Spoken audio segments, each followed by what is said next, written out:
নমস্কার, ক্লাস 12 প্রথম অধ্যায় বহির্জাত প্রক্রিয়া জেনেছি। এবার জানব পর্যায়ন কি। পর্যায়ন হলো একটি বহির্জাত প্রক্রিয়া। পর্যায়ন প্রক্রিয়াটা কি?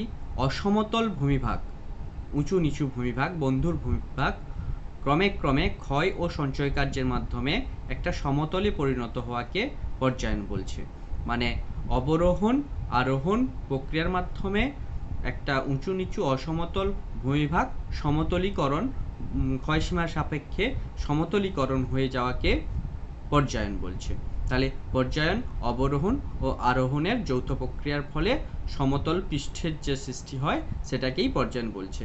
এই গ্রেডেশন কথাটি প্রথম ব্যবহার করেন চেম্বারলিন ও সালিসবেরি 1904 খ্রিস্টাব্দে।